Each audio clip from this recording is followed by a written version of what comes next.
Sir ఇంకొక joke ఏంటంటే సత్యం గారు ఆ ఒక్క సినిమా చేసి ఉండకపోతే ధవళ దాసనారాయణరావు గారు అంత దర్శకుడు అయ్యి ఉండేవాడు అన్నారు ఒక ప్రొడ్యూసర్ గారు. ఏమి అన్నమాట ఇది మాట. నేను ఏది ఎక్కడో పదవికి వెళ్ళిపోవాలి దానికి వెళ్ళిపోవాలి అనేది కాదు, బట్ హిస్టరీని రికార్డ్ చేయాలి, అసలు ఏం జరిగింది అనేది జనానికి చెప్పాలి మనం. అందుకోసం సినిమా తీశాను నేను. అందుకోసం ఇంత రిస్క్ చేయాలండి. రిస్క్ చేయాలి, తప్పదు. అందులో ఉన్న రిస్క్ ఏంటండి? తీసిన వాళ్ళు లేపేస్తారు జనరల్గా. కుదరలేదు అంతే. మిమ్మల్ని లేపలేదు, వదిలేశారు. లేపలేదు అంతే, వదిలేశారు అంతే. వదిలేశారు. కారణం ఏంటండి మిమ్మల్ని వదిలేయడానికి? ఏం లేదండి, కమ్యూనిస్ట్ పార్టీ నుంచి వచ్చాము. రేపొద్దున అది ఒక ఇష్యూ కావచ్చు, తర్వాత వాళ్ళ కాంగ్రెస్ లీడర్స్ అంతా ఉన్నారు, లేకపోతే వాళ్ళని చుట్టుకోవచ్చు, అది ఎవరినైనా చుట్టుకోవచ్చు కదా. కానీ రంగా గారిని వదలలేదు కదా వాళ్ళు. రంగా గారిని వదలరు, ఎందుకు వదులుతారు? వాళ్ళు అంతే. వాళ్ళు గమ్మత్తు ఏంటంటే, మీకు రంగా గారు నిరాహార దీక్షలో కూర్చుని తెల్లవారితే విరమిస్తున్నారు. నేను గురుగారు ఇక్కడి నుంచి మేము శబరిమల వెళ్ళి వచ్చాము, తిరిగి వచ్చాం. మన్నాడు పొద్దున్నకి విజయవాడ చేరాలి. మన్నాడు పొద్దున్న విజయవాడ చేరడానికి కోరమండల్ ఎక్స్ప్రెస్ టికెట్లు ఉన్నాయి. స్టేషన్కి వెళ్ళాం. స్టేషన్కి కబర్ వచ్చింది, రంగా గారిని చంపేశారు. మాకు ఇంకా అసలు ఏం చెప్పాలో తెలియలేదు, ఏం మాట్లాడేదో తెలియలేదు. వెళ్ళాం అక్కడికి. అప్పటికే శ్మశానంలో అయిపోయింది విజయవాడ. చాలా ఎమోషనల్ సీన్ అండి. ఏదో 26 days తర్వాత నేను తర్వాత గమ్మత్ ఏంటంటే, నేను తీయనియరు సినిమా, అలాంటి సినిమాలు తీయనివ్వరు అని నేను మళ్ళీ 2-3 నా ఇంటర్వ్యూలో నేను ఎప్పుడే నేను 2 సార్లు చెప్పాను, నిజంగా తీయనివ్వరు. ఎందుకంటే రంగా గారు ఎగ్జాంపుల్. రంగా గారిని సినిమా తీద్దాం అనుకున్నాం, మళ్ళీ జరగలేదు. ఎందుకు ఊరుకున్నారండి మరి? ఎందుకు చేయలేదు? ఆయన ఉండగానే తీద్దాం అనుకున్నాం. నేనేమే ఆయన లేకుండా తీద్దాం అనుకున్నాం. తర్వాత లేకుండా తీద్దాం అనుకున్నాం. ఆయన ఉండగానే సినిమా తీద్దాం అనుకున్నాం. మంచి ప్రయోగం అయ్యి ఉండే ఆ సినిమా తీసుంటే. బట్ రాధా గారి కన్నా కూడా రంగా గారు ఇంకా పెద్ద లీడర్ కదా. పెద్ద లీడర్ కదా. అవును, పెద్ద లీడర్ అయినప్పుడు ఆయన మీద తీస్తే ఇంకా ఒక ఉండను, కానీ తినట్లేదు. ఓ రిస్ట్రిక్షన్స్ ఉన్నాయి దాని మీద. చాలా రిస్ట్రిక్షన్స్ కాదు, అసలు మరి దారుణం అనమాట. ఎందుకు ఇప్పుడు నరేంద్ర ఉన్నాడు, ఇప్పుడు రాధా గారి వాళ్ళ అన్నయ్య వాళ్ళ అబ్బాయి, అతను పాపం ముసలిపడ్డాడు. నేను సినిమా తీద్దాను. తీయనివ్వరు నరేంద్ర, నువ్వు ఎందుకు కంగారు పెడతావు? తీయనివ్వరు. నువ్వేమన్నా డబ్బులు ఖర్చు పెడుతుంటే పెట్టకు, వేస్ట్. ఎందుకు ఏ తీయనివ్వరండి అని ఒక్కసారి అనౌన్స్మెంట్ చేసి చూడు, నీకే అర్థమవుతుంది అన్న. అనౌన్స్మెంట్ ఇవ్వగానే రత్నకుమారి వచ్చి నువ్వెవరు తీయడానికి, రైట్స్ అన్ని మావే అని చెప్పి ఆవిడ మిమ్మల్ని నన్ను అనలేదండి, రాధా గారి అబ్బాయిని నరేందర్ని. చివరికి నన్ను కూడా అన్నది. ఏం చేస్తారండి, ఏం చేయదు. అంటే ఆవిడే తీయనివ్వలేదండి రత్నకుమారి గారు.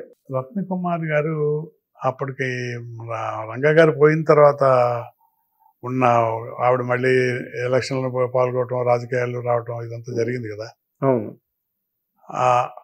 దాని ఇన్ఫ్లుయెన్స్ మళ్ళీ అది జరుగుతుంది కదా, మళ్ళీ దీనికి డిస్టర్బెన్స్ ఎందుకు అని చెప్పేసి అనుకుని అటు చేయటానికి వీల్లేదు. అది వెళ్ళి అడిగాను, నేను చేయకుండా రామజోగయ్య మేమంతా వెళ్ళి అడిగాం, ఒప్పుకోలేదు. ఒప్పుకొని దానికి ఎందుకని దాని చిరాకు మళ్ళీ దాన్ని పట్టుకు లాగడం ఎందుకు, వదిలే అని చెప్పేసి అనుకున్నాను. కానీ ఇట్స్ వండర్ఫుల్ సినిమా అయ్యండి, అది డెఫినెట్గా మంచి సినిమా అయ్యండి అది.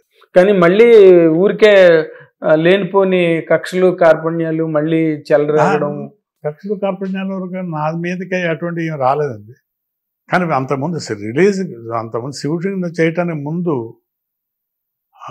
అబ్బో అసలు చాలా భయంకరమైన పరిస్థితి అన్నమాట. ప్రతిరోజు ఒక ఫోన్ కాల్ వచ్చేది, చంపేస్తాం మీ ఆయన్ని, బహుశా రేపో ఎల్లుండో. అన్నీ లేనప్పుడు ఫోన్ చేయటం, ఒకడు ఉన్నప్పుడు ఫోన్ చేస్తే కట్ చేయటం, ఇలాగ టార్చర్ పెట్టారు నా ఫ్యామిలీని. ఆ చివరికైతే ఇంకా క్లైమాక్స్ చైతన్య రథం 10,000 మందితో క్లైమాక్స్ తీయటం. ఆ సినిమాకి 10,000 మందితో క్లైమాక్స్ తీసాడండి. దాన్ని వాళ్ళని కంట్రోల్ చేయగలిగిన నాలాంటి వాడు కంట్రోల్ చేయలేడు. 10,000 మందిని నేను ఎక్కడ కంట్రోల్ చేస్తాను? రంగా గారు తన జనం కాబట్టి తను కంట్రోల్ చేయగలడు. పొద్దున్న నుంచి స్టార్ట్ అయితే మన టన్నెల్ అవతల షూటింగ్లు, సాయంత్రానికి బ్యారేజ్ చేరాం. అంత కష్టపడి సినిమా తీసాం చైతన్య రథం కూడా.